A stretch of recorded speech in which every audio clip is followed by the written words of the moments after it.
नमस्कार मित्रमैत्रिणींनो, आपण कर्क लग्नापर्यंत लग्न बघितली आहेत. कुंडलीचं लग्न कर्क आहे अशापर्यंत आलोय. आज आपण आत्ता बघूया सिंह लग्नाची कुंडली. कुठल्याही लग्नाची कुंडली म्हटलं की पहिलं त्याचं एक बेस असा की त्याचे कॅरेक्टरिस्टिक्स काय आहेत. म्हणजे सिंह लग्न हे निसर्ग कुंडलीतलं कुठल्या स्थानातलं लग्न आहे तर ते पंचम स्थानातलं लग्न आहे. आणि सिंह लग्न हे अग्नितत्वाच्या राशीचं धर्म त्रिकोणाचं लग्न आहे. याचा स्वामी जो रवी आहे हा रवी पण अग्नितत्वाचा ग्रह आहे. रवी हा ॲस्ट्रॉलॉजीमध्ये काय आहे तर हा प्रकाशाचा, ऊर्जेचा ओरिजिनल स्रोत आहे. इथून सुरुवात होते प्रकाशाला. त्याच्यामुळे सिंह लग्न ही जी व्यक्ती असते जिच्या कुंडलीमध्ये लग्नस्थान म्हणजे प्रथम स्थानामध्ये 5 आकडा असतो, ही व्यक्ती स्वयंप्रकाशी असते. म्हणजे कसं तर ही अतिशय धीट असते, साहसी असते आणि शोमन असते. सिंह रास ही निसर्ग कुंडलीच्या पंचमातली रास आहे. म्हणजे जिथे एंटरटेनमेंट आणि सिनेमा, नाटक, ॲक्टिंग, डायरेक्शन, परफॉर्मिंग आर्ट्स यामधून होणारं मनोरंजन हे मनोरंजनाचा स्थानाचा हा स्वामी आहे. त्याच्यामुळे हा परफॉर्मर असतो. प्रोव्हायडेड आपण जेव्हा एखाद्या लग्नाची व्यक्ती, लग्न राशीची व्यक्ती अशी आहे असं म्हणतो त्यावेळेला त्या लग्न राशीचा भावेश म्हणजे लग्नेश हा कुंडलीमध्ये कुठे आहे, कुठल्या स्थानामध्ये आहे याला महत्त्व असतं. लग्न ही रास आहे. त्याच्यामुळे लग्नी असलेली रास म्हणजे त्या व्यक्तीच्या जन्माच्या वेळेला पूर्व क्षितिजावर सिंह रास म्हणून तिचं सिंह लग्न. अर्थात ज्या अंशामध्ये ते लग्न आहे म्हणजे समजा 5 अंशामध्ये लग्न उदित झालं आहे पूर्व क्षितिजावर तर या सिंह लग्नाचं नक्षत्र हे मघा दुसरा चरण असं आहे. आणि सिंह लग्नाचा स्वामी रवी हा ज्या स्थानात गेलाय, कुठलाही ग्रह कसा तपासतो स्थान, रास, ग्रह, तर हा ज्या स्थानामध्ये गेलाय त्या स्थानामध्ये तो ज्या राशीत गेलाय त्या राशीच्या मध्ये नक्षत्रांमध्ये असणार आहे त्या राशीच्या. म्हणजे समजा लग्नेश रवी हा चतुर्थामध्ये गेला तर चतुर्थामध्ये सिंह लग्नाच्या कुंडलीत रास आली वृश्चिक. म्हणजे तो रवी वृश्चिकेमध्ये गेला आणि वृश्चिकेमध्ये गेलेला रवी हा किती अंश गेलाय फिरून तिथे समजा तो 13 अंशावर आहे. तर वृश्चिक राशीचे 13 अंश म्हणजे वृश्चिक रास सुरू होते विशाखा 4, इथे 0 ते 3 अंश 20 कला. त्याच्या पुढे अनुराधा 1 6:40, अनुराधा 2 10 अंश, अनुराधा 3 13 अंश 20 कला. म्हणजे लग्नेश रवी हा वृश्चिक राशीमध्ये अनुराधा नक्षत्राच्या 3ऱ्या चरणात चतुर्थ स्थानामध्ये आहे. असं या सिंह लग्नाचं लग्न किती अंश त्याचं नक्षत्र चरण आणि लग्नेश किती अंशामध्ये कुठल्या राशीत त्याचं नक्षत्र चरण अशा दोन्हीही गोष्टींचं फळ देत असतो. म्हणजे त्यावरचे परिणाम या कुंडलीत दिसत असतात. जेव्हा आपण सिंह लग्न म्हणतो तेव्हा ही माणसं कशी असतात, उदार, स्वाभिमानी, भावनिक आणि पंचम स्थान हे प्रणयाचं स्थान आहे. त्याच्यामुळे सिंह राशी रोमॅन्टिक रास आहे. रोमांस आवडणारी रास आहे. पण रोमांस याचा अर्थ स्त्री पुरुषांमधलं भावनिक प्रेम, भिन्नलिंगी आकर्षणातलं. पण हे लोक धीट असतात, रोमॅन्टिक असतंय तर हे इगोइस्टिक असतात.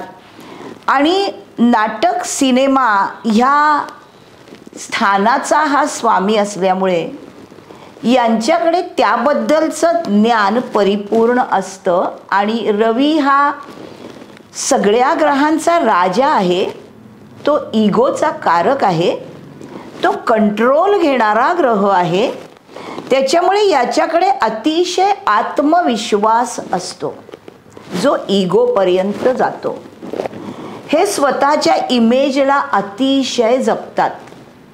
यांचं रोजच्या वागण्यामध्ये सुद्धा कुणाशी घरामध्ये बोलत असतील तरी सुद्धा हे तोंडातल्या तोंडात बोलतील, जो माणूस आहे त्याच्याकडे न बघता बोलतील, कुठल्या तरी खोलीतून ओरडून बोलतील, असं नाही दिसत.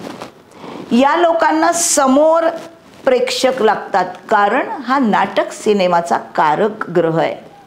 त्याच्यामुळे ही माणसं ड्रॅमॅटिकली बोलतात, हातवारे करून बोलणं. प्रोव्हायडेड यांचा रवी लग्नेश जो आहे हा कुंडलीमध्ये शुभच आहे असं आपण गृहीत धरलंय. यांना ड्रॅमॅटिकली बोलायला आवडतं. पंचमस्थान हे प्रणयाचं स्थान आहे आणि पंचमस्थान हे शरीरातल्या स्नायूचं स्थान आहे. हृदय हा शरीरातला सगळ्यात महत्त्वाचा स्नायू आहे. त्याच्यामुळे हृदय तळहातावर घेऊन प्रेम करणारी माणसं, प्रेमाला अतिशय महत्त्व असतं. एंटरटेनमेंट आणि प्रेम आणि परफॉर्मिंग आर्ट्स या सगळ्या गोष्टी त्यांच्यामध्ये ज्या आहेत या आपल्या पुरत्या मर्यादित असून चालेल का? प्रेम दुसऱ्यावर करायचं आहे, आर्ट परफॉर्म केल्यावर ती दुसऱ्यासाठी करायची आहे. त्याच्यामुळे यांना अटेन्शन लागतं. यांच्याकडे दुर्लक्ष केलेलं यांना चालत नाही. त्याशिवाय हे प्रकाशाचा कारक आणि उभेचा कारक आहे, हा रागाचा कारक नाही आहे. पण हा सार्वभौम आहे, कारण हा राजा आहे. सिंहराज सिंह लग्नाचे लोक झोपेत सुद्धा विचार विसरत नाहीत की आपण राजा आहोत. त्याच्यामुळे हे दुसऱ्या कुणाच्या चुकीच्या वागण्याने हे कधी चुकत नाहीत, कारण सूर्यप्रकाशा इतकं सत्य असतं सगळं, काळ्याला आणि खोट्याला तारत नाही यांच्या आयुष्यात. त्यामुळे दुसरा कोणी चुकीचा वागला की हे प्रचंड रागवतात ताबडतोब आणि लगेच शांत पण होतात. हे अतिशय प्रामाणिक आहेत प्रेमामध्ये. दुखावले तर दुखावले जातात, पण हा राजा आहे. राजा हा परोपकार करतो, पालन पोषण करतो प्रजेचं. त्याच्यामुळे फॉरगेट अँड फॉरगिव्ह हे यांच्याकडे खूप आहे. हे दुःख धरणारे, सूड उगवणारे, भांडण मनात ठेवून कधीतरी त्याचा वचपा काढणारे असं कधीच नसतं. हे अतिशय दिलखुलास लोक असतात. म्हणजे एखादी व्यक्ती त्यांच्याशी वाईट वागली तर असा अनुभव त्या व्यक्तीला येतो, यांच्याकडे चुंबक आहे, लोक यांच्याकडे आकर्षित होतात. त्याच्यामुळे असा त्या भांडणाऱ्या व्यक्तीला अनुभव येतो की मी उगाचच भांडलो याच्याशी, आणि ते स्वतःच येतात अपोलॉजी करायला. हे नेहमीच क्षमा करायला तयार आहेत, कारण आई आणि वडील हे नेहमीच क्षमाशील असतात. रवी आणि चंद्र याच्या राशी या नेहमीच फॉरगेट अँड फॉरगिव्ह करणारे आहेत. अपेक्षाभंग अचानक यांचा होत नाही, पण जर अपेक्षाभंग झाला तर हे तो फार काळ लक्षात ठेवत नाहीत, सावध राहतात. दुखावले तरी यांना सगळ्यात जास्त दुखावणारी गोष्ट प्रेमभंग ही आहे. बाकीच्या आयुष्यामध्ये सगळे ग्रह त्यांच्या हाताखाली आहेत, कारण हे राजा आहेत. त्यामुळे दुसरा कोणीतरी ग्रह यांना प्रचंड त्रास देईल असं होत नाही. यांचा आब असतो, यांच्याबद्दल लोकांना आदरयुक्त प्रेम आणि भीती असते. कधी कधी यांना अति आत्मविश्वास असतो, कारण रवी हा इगोचा कारक आहे. या माणसांचं एक असतं की आपण कसे दिसतो लोकांना.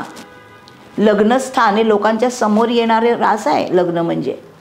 त्यामुळे आपण लोकांना या पद्धतीचेच कायम दिसलो पाहिजे असा यांचा स्वतःबद्दल आग्रह असतो. त्याच्यामुळे ही माणसं घरात देखील बाहेर असल्यासारखी अप टू डेट राहतात. ही घरात गबाळी बसली आहेत, आंघोळ न करता कशी तरी घाणेरडे कपडे घालून बसली आहेत.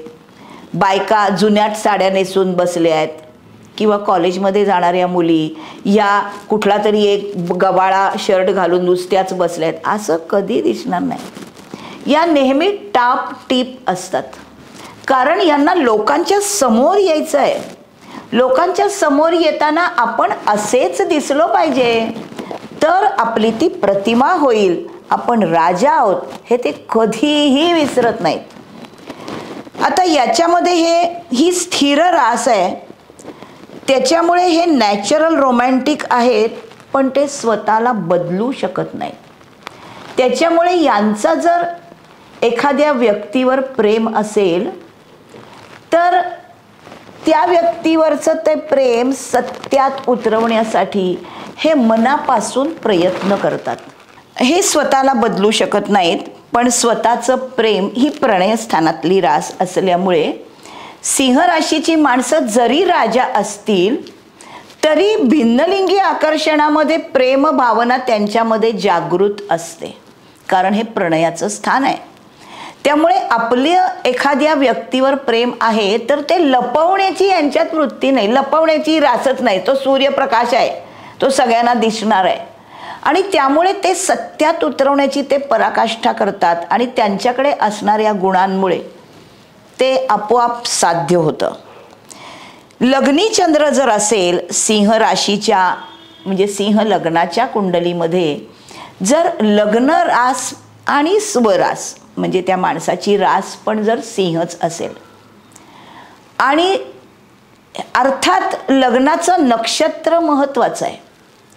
लग्नाचं जे नक्षत्र आहे ते आणि चंद्राचं नक्षत्र ही दोन वेगवेगळी असू शकतात, कारण लग्न म्हणजे पूर्व क्षितिजावर किती अंशापर्यंत रास असताना जन्म झाला ते लग्नाचे अंश, आणि लग्नी त्याच राशीत असणारा चंद्र जन्माच्या वेळेला किती अंशावर आलाय ते त्या चंद्राचे अंश. म्हणजे अर्थात लग्नाचं नक्षत्रचरण आणि चंद्राचं नक्षत्रचरण याच्यामध्ये फरक असतो. ते समजा लग्न 15 अंशावर आहे तर हे मघा नक्षत्र पहिलं नक्षत्र आहे ते 13°20 कलांना संपतंय, पूर्वा सुरू झालंय आणि पूर्वा नक्षत्राचा प्रथम चरण हा 13:20 ते 16:40 एवढा आहे. म्हणजे इथे हे लग्न पूर्वा नक्षत्राच्या प्रथम चरणामध्ये आहे. पूर्वा नक्षत्राचा स्वामी शुक्र आणि प्रथम चरण हे सिंह राशीचा रवी. म्हणजे रवीचं म्हणजे लग्नाची रास रवीची रास आहे, पण तिचं नक्षत्र आहे शुक्राचं आणि त्याचा चरण आहे रवीचा. शुक्र हा पंचम स्थानाचा कारक आहे, कारण शुक्र म्हणजे भिन्नलिंगी आकर्षण आहे. त्याच्यामुळे पंचम स्थानाच्या राशीमध्ये पंचमाचा चरण स्वामी आणि नक्षत्र स्वामी शुक्र असं कॉम्बिनेशन असेल तर ही व्यक्ती अतिशय रोमॅन्टिक, अतिशय मनापासून प्रेम करणारी आणि त्याच्यामध्ये नाटकीयता असणारी आहे. कारण शुक्र हा नाटक सिनेमाचा कारक आहे, रवी तर तो एंटरटेनमेंट नाटक सिनेमाचा कारक आहेच. त्याच्यामुळे या प्रथम चरणामध्ये ओव्हर पॉवर करणारं प्रेम, गुदमरून टाकणारं प्रेम, म्हणजे एखाद्या पुरुषाचं सिंहरास आणि सिंह लग्न, आणि आता मी सांगते असं कॉम्बिनेशन असेल की सिंह लग्न हे पूर्वा नक्षत्रामध्ये आहे प्रथम चरणामध्ये, तर ओव्हर पॉवर करण्यापेक्षा प्रचंड उदारपणा, पॅम्परिंग, पालनपोषण, प्रेम हे जास्त दिसतं, कारण नक्षत्र शुक्राचं आहे. शुक्र हा नातेसंबंधाचा कारक आहे. आता हेच नक्षत्र लग्न नक्षत्र का महत्त्वाचं, तर त्याचा नक्षत्र स्वामी हा व्यक्तिमत्वाच्या दिशेला जातो, ती दिशा ठरवतो. जर हे नक्षत्र उत्तरा असेल म्हणजे 25 अंशाच्या पुढे चंद्र गेला, 26 अंशाच्या पुढे गेला, 26:40 ते 30 हे उत्तरा 1 आहे. हा जर 26:40च्या पुढे गेला तर हा उत्तरा 1 मध्ये म्हणजे रवीचं नक्षत्र आणि धनुराशीच्या गुरुचं चरण, रवी गुरु असं कॉम्बिनेशन येतं लग्नाचं. मग हे जास्त नाटकीयतेकडे आणि ज्ञानाकडे आणि प्रेमामध्ये एक प्रकारची ऊब किंवा थोडक्यात म्हणजे एक प्रकारे हिलिंग करणारं असं लग्न. म्हणजे समजा एखाद्या व्यक्तीवर प्रेम आहे आणि तिच्या घरातलं कोणीतरी आजारी आहे, तर अतिशय त्वरेने तिला मदत पुरवणं आणि मदतीच्या जोडीला तिला भावनिक आधार देणारी ही व्यक्ती असते, कारण ही राजा आहे आणि गुरु हा हीलर आहे. आता या लग्नाचं नक्षत्र आपण पाहिलं तसं हे जर लग्न 5 अंशामध्ये असेल तर हे मघा नक्षत्रात असतं. मघा नक्षत्राचा दुसरा चरण म्हणजे परत इथे केतूचं नक्षत्र आणि वृषभेच्या शुक्राचा चरण. इथे हे मोजमाप करणारं, अतिशय उत्तम स्वतःच्या आर्थिक परिस्थितीला न्याय देण्यासारखं वागणारं आणि त्याला सगळ्यात जास्त महत्त्व असणारं असतं. त्याच्यामुळे आपण कुणावर प्रेम करतो याच्यामध्ये यांची आर्थिक मॅनेजमेंट बसेल तिथेच हे प्रेम करतात. कारण रवी हा सूर्यप्रकाश इतका स्वच्छ आहे, त्याच्याकडे लपलेलं काही नाही. म्हणून सिंह लग्नाच्या व्यक्ती ह्या आत्मविश्वासू असतात, इमेजला जपणाऱ्या असतात, ड्रॅमॅटिक असतात, अतिशय क्रिएटिव्ह टॅलेंट त्यांच्याकडे असतं, आर्ट, म्युझिक सगळं असतं आणि या सगळ्यामध्ये प्रचंड कॉन्फिडन्स असतो. कॉन्फिडन्सचा प्रॉब्लेमच नाही आहे त्यांना, कारण तो सूर्यप्रकाश आहे. दुसऱ्याचं अटेन्शन मिळावं म्हणून ते प्रयत्न करतात. आणि अर्थात हे जर ड्रामॅटिक आहेत तर हे घरात बसून काय उपयोग आहे? घरातले लोक किती वेळ बघणार यांचा ड्रामा? हे नेहमी घराच्या बाहेर जास्त रमतात, कारण घराबाहेर या लोकांना प्रभुत्व मिळतं, यांना मोठेपणा मिळतो, लोक यांच्या मागे असतात, लोक यांचे स्तुती पाठक असतात, यांना भाट लागतात आजूबाजूला, यांना नावं ठेवणारी लोकांना आवडत नाहीत. आणि प्रेमभंग झाला तर हे लोक मोडून पडतात, स्वतःला बदलू शकत नाहीत. आपण जेव्हा सिंह लग्न बघतोय तर लग्नीचं जेव्हा चंद्र आहे, सिंहराज सिंह लग्न, चंद्राचा आकार गोल आहे, वर्तुळ, आणि चंद्र हा मोहक पांढरट रंगाचा आहे. शुक्रा इतका मोहक नाही पण सौंदर्याचा कारक आहे, त्यामुळे पांढरे गोरे असतात. सिंहराज सिंह लग्न लग्नी जेव्हा चंद्र येतो तेव्हा सिंह राशीमध्ये हे पांढरे गोरे असतात. पण जर सप्तमातून शनीने त्यांच्याकडे पाहिलं तर हे काळवंटात. जेव्हा झोकून देऊन काम करणाऱ्या या व्यक्ती आहेत, डायनॅमिक पर्सनॅलिटी आहे. राजकुमार हा नट, सिंह लग्न कन्या रास, स्टीव्ह जॉब्स, सुनील दत्त, राजासारखी डायनॅमिक पर्सनॅलिटी. आणि कलेच्या प्रांतामधलं बघायला गेलो तर RD बर्मन हा सिंह लग्नाचा, तूळ राशीचा, लग्नाला ती तृतीयामध्ये येते पण दशमामध्ये वृषभ रास येते शुक्राची, आणि त्या कुंडलीमध्ये शुक्र दशमात वृषभेमध्ये आहे. त्यामुळे सिंह लग्न, तूळ रास, दशमात वृषभेचा शुक्र आणि लग्नेश रवी हा लाभामध्ये आहे, म्हणजे मिथुनेमध्ये आहे. जो मिथुन राशीचा बुध जो आहे हा सर्व कलांचा कारक, शास्त्रांचा कारक आहे. त्याच्यामुळे यांच्यामध्ये मिथुनेमध्ये असणारी वर्सटॅलिटी, रवीमध्ये असणारा परफॉर्मिंग आर्टचा पार्ट आणि तूळ राशीमध्ये असणारी नाटकीयता आणि समाजाभिमुखता, हे सगळं संगीतमय होतं त्यांच्या आयुष्यामध्ये. अजून एक या लग्नामध्ये करायचा अजून एक वेगळा विचार असा असतो की हा जो लग्नेश ग्रह आहे याची नक्षत्र आहेत, नक्षत्राचा हा स्वामी आहे. कुठल्या कुठल्या रवीच्या नक्षत्रांचा रवी स्वामी आहे अशी कुठली नक्षत्र आहेत?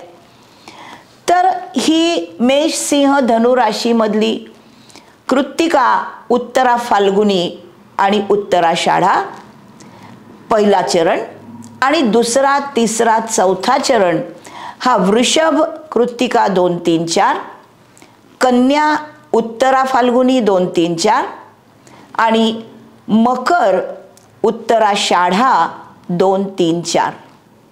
रवीची नक्षत्र ही 1 आणि 3 असे पाद म्हणजे चरण म्हणजे पाय विभागले जातात. म्हणून या नक्षत्रांना त्रिपाद नक्षत्र असं म्हणतात. जेव्हा कृत्तिका नक्षत्र आहे त्याचं चिन्ह दुधारी सूर्य आहे. उत्तरा फाल्गुनी नक्षत्र आहे त्याचं चिन्ह बेडचे मागचे पाय आहे. आणि उत्तराषाढा नक्षत्राचं पण चिन्ह हे सोंड उंचावणारा विजयोन्मादाचा हत्ती आहे. थोडक्यात म्हणजे रवीची नक्षत्र ही नेहमी 1 नंबरवर असणारी, विजय मिळवणारी, लोकांवर ताबा मिळवणारी. रवी म्हणजे कंट्रोल हे एका शब्दामध्ये आहे. पण हीच नक्षत्रांमध्ये जेव्हा वृषभ राशीमध्ये जातं तेव्हा ते वाचेवर पडतं, कारण ही धनस्थानातली रास आहे. कन्या राशीमध्ये जातं तेव्हा ते आरोग्यावर पडतं, कारण आणि नोकरीच्या स्थानावर पडतं, कारण ती षष्ठातली रास आहे. आणि मकर रास ही दशमातली रास असल्यामुळे कर्म दाखवणारी ती रास आहे. इथे कर्म दाखवणारी रास म्हणून मकरेच्या मधलं रवीचं नक्षत्र, शनीची रास रवीचं नक्षत्र, सरकारी कामात अग्रेसर, सरकारी ऑफिसर मधले मुख्य पद. जेव्हा कन्येमध्ये आहे तेव्हा हिलर, आणि मुळात इथे हा नोकरीचा कारक रवी आहे. त्यामुळे ह्या नक्षत्रामध्ये जर रवी असेल, कन्या राशीच्या उत्तरा नक्षत्रामध्ये जर रवी असेल तर सरकारी नोकरी, आणि जर वृषभ राशीमध्ये कृत्तिका नक्षत्रामध्ये रवी असेल तर अतिशय खरा पण अस्थानी टीका करणारा माणूस. कारण रवी हा सूर्यप्रकाश आहे, त्याला कुणापासून लपायची, कुणापासून जपायची, कुणापासून वेगळं काहीतरी डिप्लोमसीनी वागायची गरजच नाही आहे. तो सूर्यप्रकाश आहे, स्वच्छ आहे, तो नेहमीच आहे तसाच पुढे येतो. त्यामुळे बघा, तुमच्या आसपास असणाऱ्या या सिंह लग्नाच्या व्यक्ती आपण एक मात्र गृहीत धरलंय की या लग्नाचा लग्नेश रवी हा कुंडलीमध्ये उत्तम आहे. त्यामुळे ही माणसं बिग हार्टेड आणि रिलेशनशिप्सना अतिशय प्रेमाने जपणारी, अशी डायनॅमिक, व्हर्सटाईल, राजासारखी आणि उत्तम आयुष्य जगणारी असतात. पुढचा ग्रह पुढच्या वेळेला.